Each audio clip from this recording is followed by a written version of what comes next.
Vestavia Hills City Schools podcast. I'm Whit McGee. And I'm Brooke Wedgeworth. Brooke, welcome to December. I know. Once again, it's another month. It is. All right, so the holiday season is upon us. Just got past Thanksgiving, the holidays, Christmas, and all New Year's, and all of that up ahead. So I have to ask, do you have a favorite Christmas or holiday-themed song?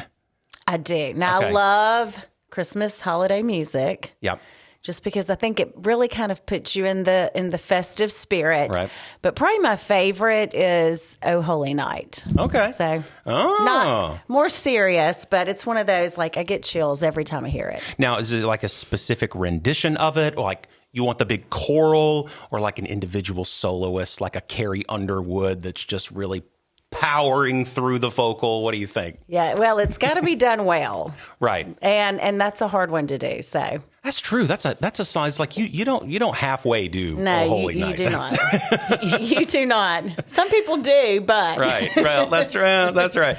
What's your favorite? So I'm going to say Sleigh Ride, but the orchestral version, yeah. that's got all of the horns and big everything, the sound. Love that. It's so good. That's my a good favorite one. by far. Bill Mann and Jennifer Brown from the Vestavia Hills High School Freshman Campus are our special guests today. Welcome. Same question to both of you. Favorite holiday Christmas song? What do you got? Well, first of all, thanks for having us. We're both glad to be here. And Brooke and I have the same favorite song. My favorite song is "Oh Holy Night." It's my favorite Christmas song. And it's something about the powerful voice that has to sing that song. When it's done well, it's always a strong voice. Whether it's male or female, doesn't matter, but it has to be a very strong voice. And when it does, and when it's done well, it gives you chills. So it's my favorite. And that's true. You have to have like a huge range on that. Almost like if you're singing the Star Spangled Banner, that kind of has big peaks and valleys and huge parts where you got to belt it, right? Yeah. And I don't know the accurate term for this because I'm not a singer, but there's a lot of long, drawn-out notes where you have to hold the strength of that note for a long time. So powerful. There you go. Well, I'm Jennifer Brown, and I'm happy to be here. Thank you so much. And I love Rudolph the Red-Nosed Reindeer. It's just a fun song. I do love "Oh Holy Night" as well. Yeah. Yep. But I just enjoy a fun song. And now she's going to sing it for us. Yeah, right. All right. Take it away. Just kidding. Just kidding. We won't make you sing, but I tell you what, if you are interested in hearing some great performances of holiday music, we've got them coming up. Between December 6th and December 13th, there are, by my count, at least 10 performances of arts, holiday-themed things in our schools, elementary schools, the middle schools, high school campuses. There's a lot going on, and so definitely check that out. You can actually see all of the performances on the arts education section of our website, which is vhcs.us/arts education. Definitely worth your time. These are performances that are generally open to the community, so we'd love to have you come out. And I know that there's a big one at the high school main campus that's coming up actually on the 6th, the Celebrate the Season. Some freshmen will be involved in that.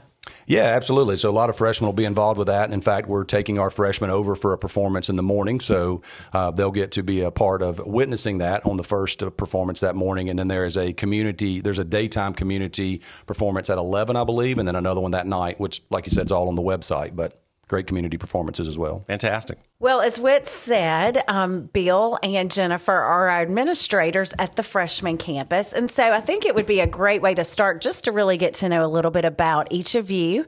So we'll start with you, Jennifer. Maybe share a little bit about your story. So how you got started in education and maybe a little bit of your history leading up to joining the freshman campus.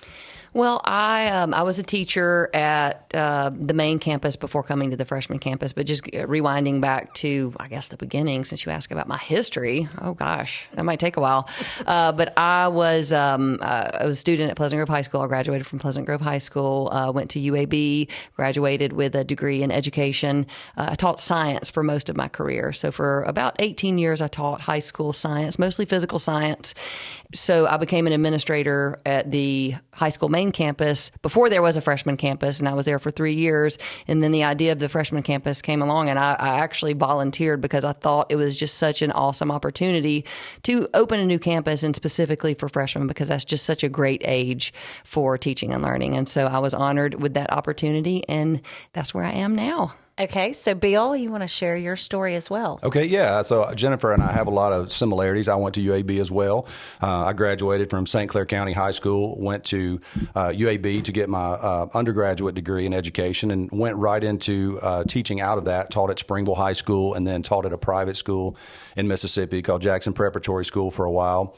And my career is actually broken into two segments. So when I moved away from Jackson, I found myself not teaching for about 5 years and got into the business world for a little while, but that's just not what I was made for. So my heart led me back into teaching, and so that was the second part of my career, where I taught at Simmons Middle School and then Pizitz Middle School, teaching social studies, teaching 6th grade U.S. history, 7th grade civics, and some other things in the high school and early in my career in that first part.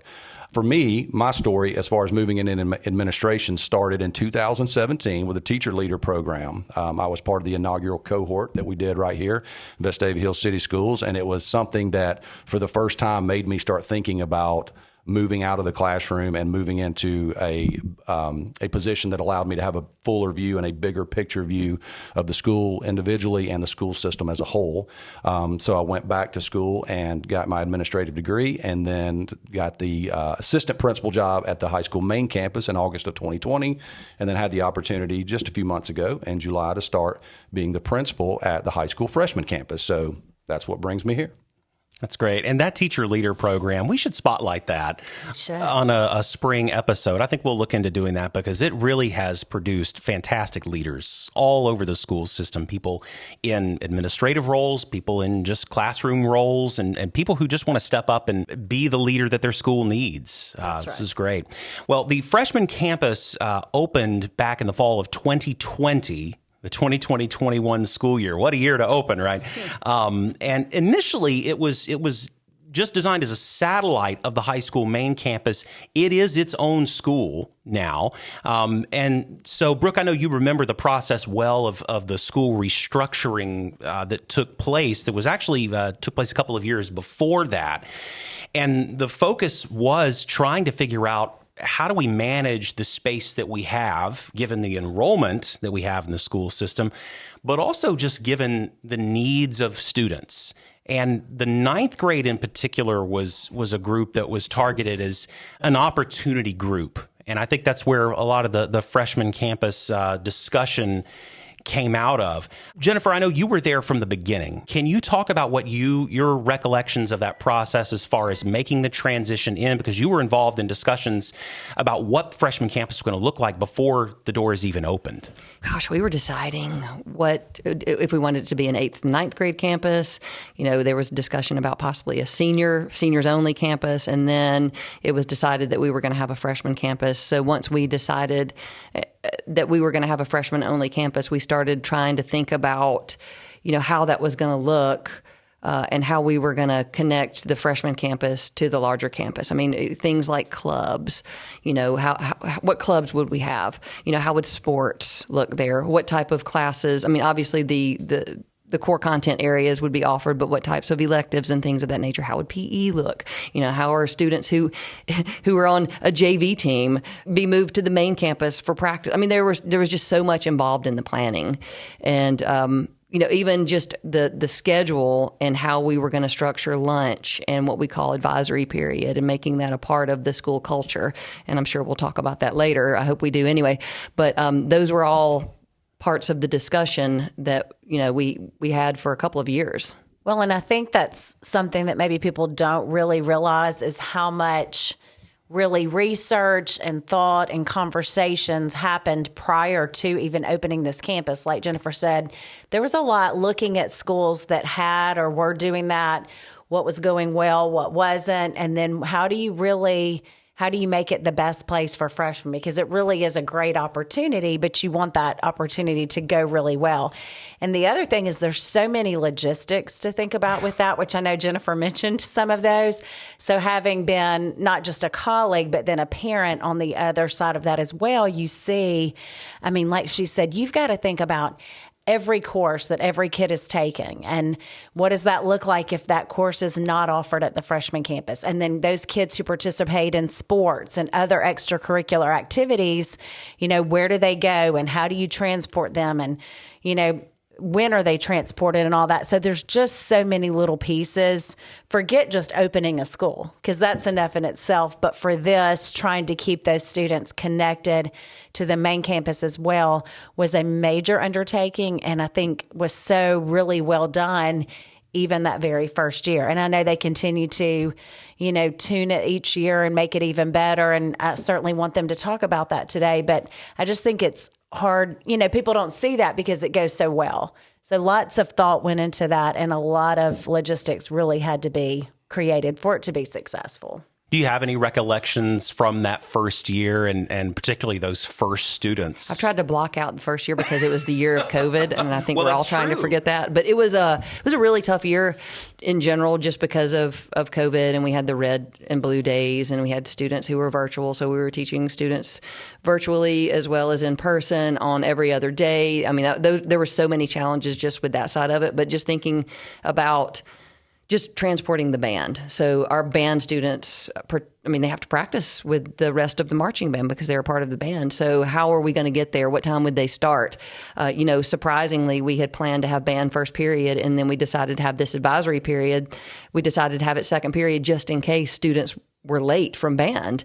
And surprisingly, it just worked like clockwork. Students, they went to their marching band, they practiced, they got on the bus, they got to the freshman campus by what time is it? 8:55. They walked to second period, and it really just worked like clockwork, and we were really surprised about that. But it was one good thing that we felt like we had done a good job planning, and so some things worked out pretty well. So, Bill, we know you joined the freshman campus as principal at the start of this school year. So, obviously, you've been there now, I guess, almost a half of a school year. But just talk to us a little bit about how it's been so far, what you've enjoyed about the job. I know that's a little bit of a change. So, being at a middle school, then recently being at the main campus. So, what have you really enjoyed about the freshman campus? And then maybe share with us some of the things that you've already created since being there. One of the things I love about being at the freshman campus is as an individual that taught in middle school for 6 years before moving to the main campus as an assistant principal, the freshman campus really lets me live in both worlds a little bit, because they're right in the middle. They're moving into high school, and it's great to be able to help them know what they had in middle school, know the foundation that they had, but help them grow into that role of being the high school student that we want them to be.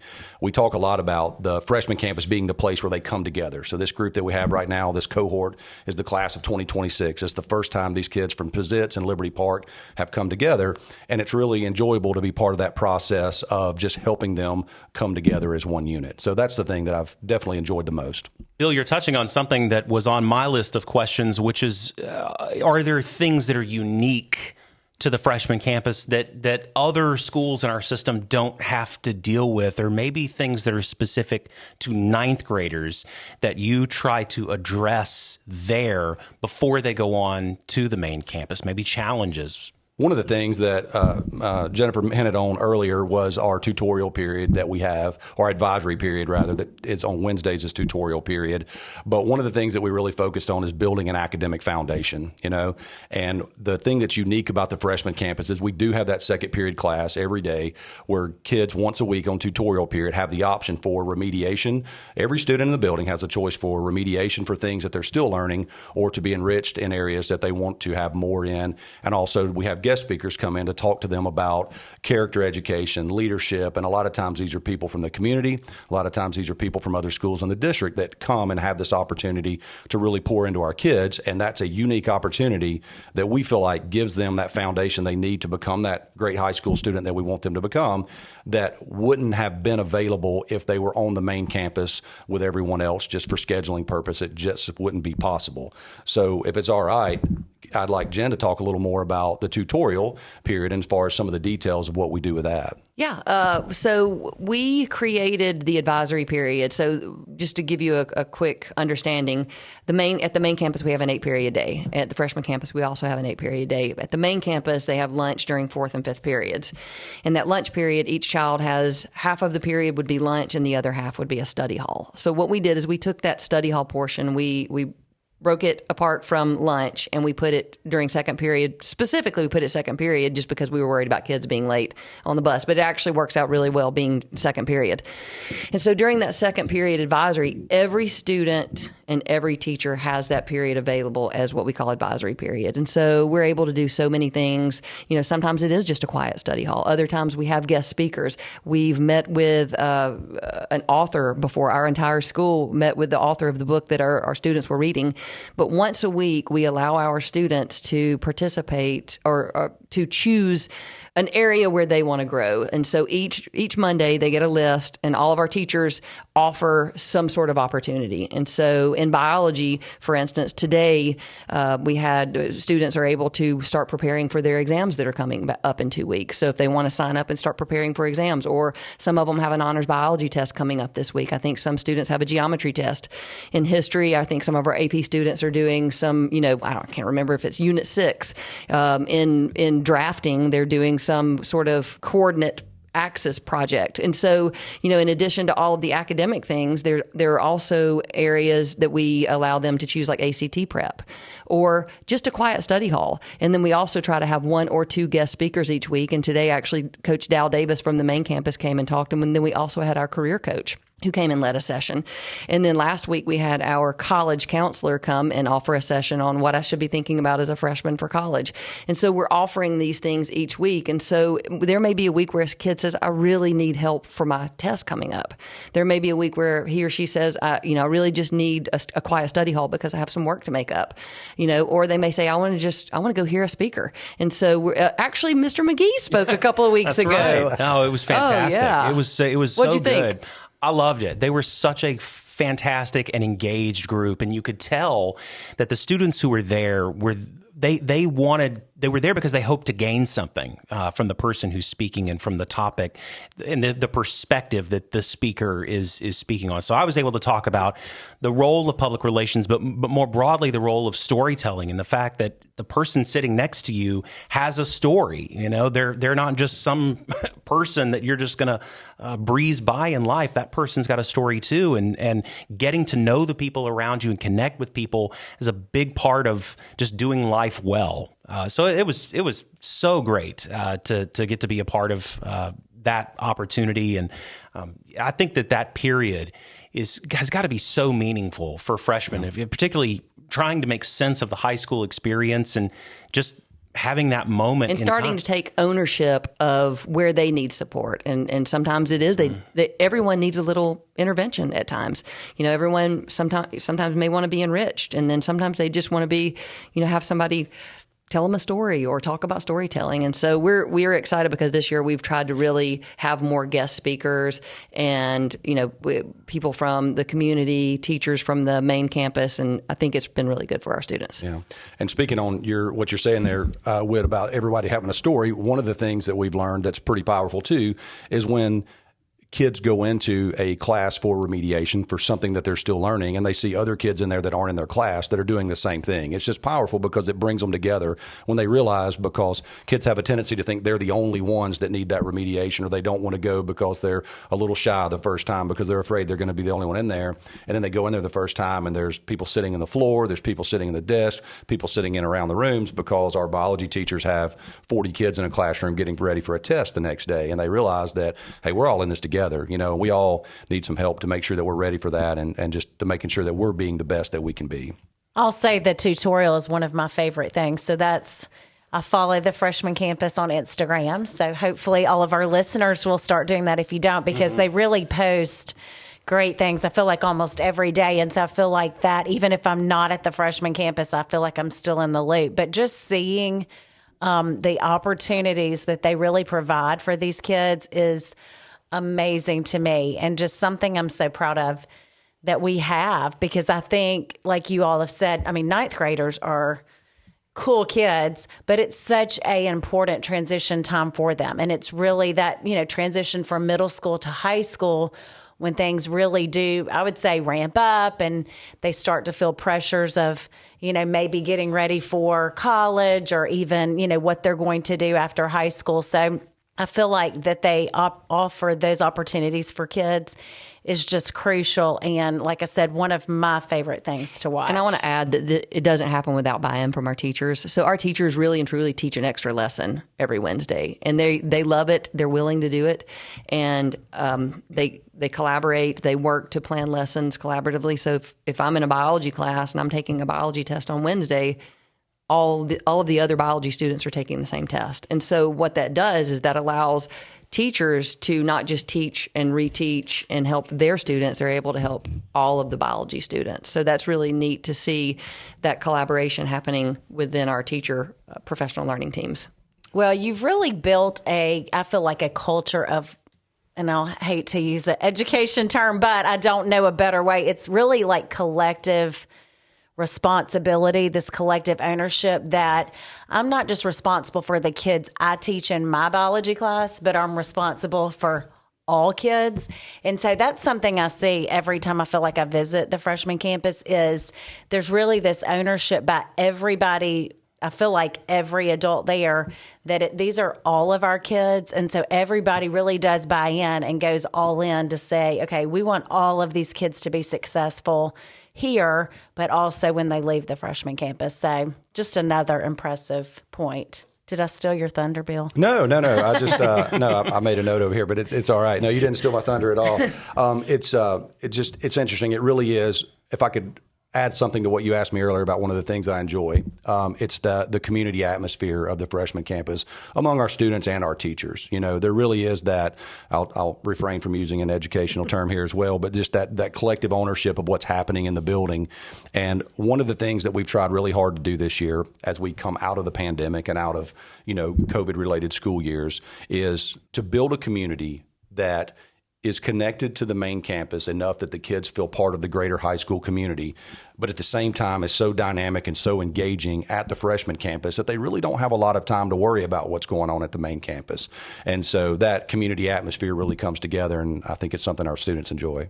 You're talking a lot around an issue that is something that's been big in all of our schools right now and our district as a whole, and that's character development. I'm hearing a lot of what you're saying. What I'm taking from that is that character and just developing good life skills is really important at the freshman campus. Can you share a little bit more about the work that's been done to develop that culture? You talked about school culture earlier, Jennifer. What's been done to develop that and maybe where it's going? It's definitely an ongoing project. It's something that we talk about frequently in terms of ways that we can do better. We recently had a meeting with all of our teachers during our Rebel period to kind of brainstorm with them as far as ways we can do better. Things we're doing right now that are going really well, going back to connecting to the main campus. On September 19th, we had the students from Youth Leadership come to our campus, and they ran a full-day leadership retreat for every student. All 587 of our students benefited from having a leadership retreat on our campus that was led by students at the main campus, juniors and seniors. Leadership and character are really intertwined. It's kind of the same thing, and we feel like that's something that we want to focus on at the freshman campus. So doing that kind of laid the foundation for us to begin having conversations about character education, and that advisory period is another great opportunity for us to have time built into our day, and we're continually exploring ways that we can use that time to build character education into everything that we do at the freshman campus.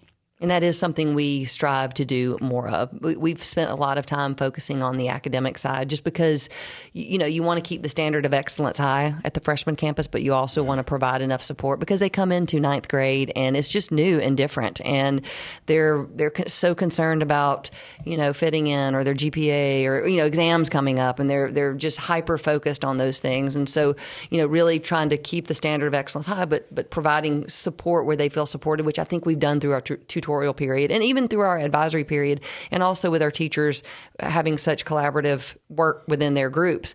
So character is kind of where we are now. And, as a matter of fact, I was at Hope Leadership Academy today, and we had a great session. And on the 5-minute drive over here, we were debriefing and kind of talking through some things that we want to do with, embedding more opportunities for character development within our school.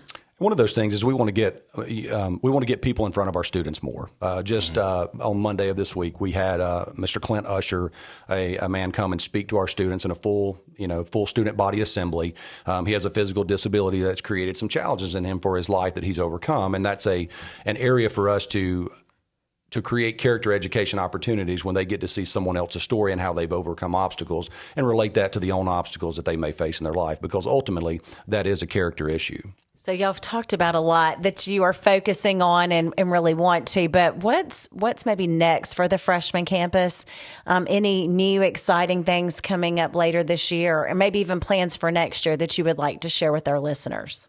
Right now, one of the, areas of growth we have at the freshman campus is that we don't have as many elective offerings as we would like to have.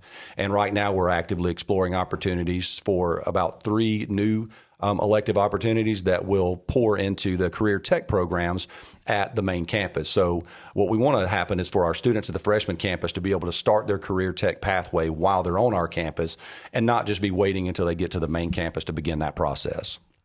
And we're also really excited because we will be attending the Rise Kickoff Pep Rally. And let me just throw this out. We attended 3 of the 5 pep rallies we took our freshmen, and that was just so fun for us.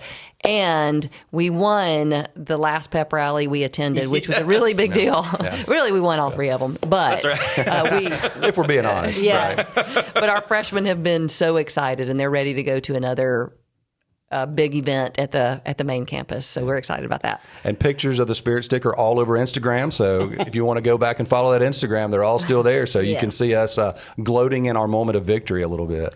Well, and if you haven't seen Bill and Jennifer lead the freshman students at the pep rally, now that is really, that's something to see. And it really, their spirit and excitement really pours off goes on to the kids. So I think that they're leading that Spirit Stick. Well, let me say this is for sure. This is funny. At that last pep rally, our kids won, and they had only seen the seniors win. So the seniors, every time they win, they go get the Spirit Stick. All the seniors come onto the floor. They do the alma mater. Well, our kids only seen that happen. So when we won the Spirit Stick, Mr. Mann and I had not prepared the students for a situation. We prepared them for everything but the situation. Right. We prepared them to attempt to win, to do their best to win, but we didn't prepare them for the moment when they said freshmen won the Spirit Stick. And so we won, and guess what happened? 586 freshmen. Well, there were some students in the band, so maybe 486 freshmen rushed the floor. Everybody was so mad. And they come back to the freshman campus, and they're like, we weren't supposed to do that? No. Hey, maybe it's a new tradition. New tradition. That's right. It's a new tradition. We were so proud of them. The seniors were not happy about the new tradition we tried to implement at the pep rally. So I think we'll go back to the old way moving forward. Oh, man. Well, hey, we did mention your social media accounts during this. Y'all give those a shout real quick so that folks can follow you, because y'all have a ton of great content on there that does give people an inside look at what's going on at the freshman campus. Yeah, we're on Instagram, VH Freshman Campus. On Instagram, I think it's VHHS FC on Twitter. Yeah. And then Vestavia Hills High School Freshman Campus on Facebook. So we post regularly. We try to keep things, our students love to be on Instagram. Anytime I go to the main campus, the 10th and 11th graders who have been at the freshman campus will say, put us on the freshman campus Instagram, please. And so that's always fun. Fantastic. Bill Mann, Jennifer Brown, thank you so much for joining us today. We appreciate it. Thanks for having us. Thank you for having us. Thanks for listening to the podcast. We'll talk to you again soon.